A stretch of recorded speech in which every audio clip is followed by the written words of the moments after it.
మరి అలా వాళ్ళ భార్య సునీతమ్మ గారు నిలబడ్డారు. ఈ సీట్ అయితే 5 ఏళ్ల కోసం గోపికి ఇచ్చిందే కదా, మీరు 2 ఏళ్లకైనా చచ్చిపోతే మరి 3 ఏళ్ల కోసం ఆమె భార్యను మనం పెట్టుకున్నాం. మరి ఇడిదిక్కు నిలబడ్డదేమో లేడీ, అడిదిక్కు ఎవడు నిలబడ్డాడు? రౌడీ. చెల్లె మంచిగా చెప్పింది. మరి లేడీ గెలవాలనా రౌడీ గెలవాలనా? మీరు ఒక మహిళలుగా ఏం చెప్తారు, లేడీయా రౌడీయా? బాగా ఆలోచించండి. రేపు ఏదైనా పని పడితే రౌడీ ఇంటి ముంగట పోయి చేతులు కట్టుకొని నిలబడతారా? పోగలుగుతారా మీరు? మేము మీకు మాట ఇస్తా ఉన్నా, నా ఇల్లు ఇడికెళ్ళి 15 నిమిషాలు 10 మినిట్ అంతే. మేము సునీతమ్మకు అండగా ఉంటాం.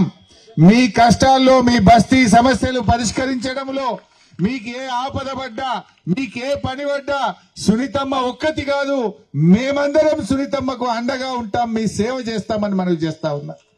ధైర్యంగా ఉండండి. మొన్న రేవంత్ రెడ్డి వచ్చి ఇదే షేక్పేటలో మీటింగ్ పెట్టిండు.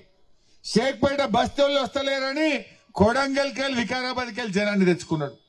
ఇక్కడ వాళ్ళు ఎవరు వచ్చేటట్టు లేరని వాళ్ళ కార్యకర్తల్ని కొడంగల్కి వెళ్ళి తెచ్చుకొని డబ్బా కొట్టుకొని జై కొట్టుకొని మీటింగ్ చేసుకొని పోయిండు.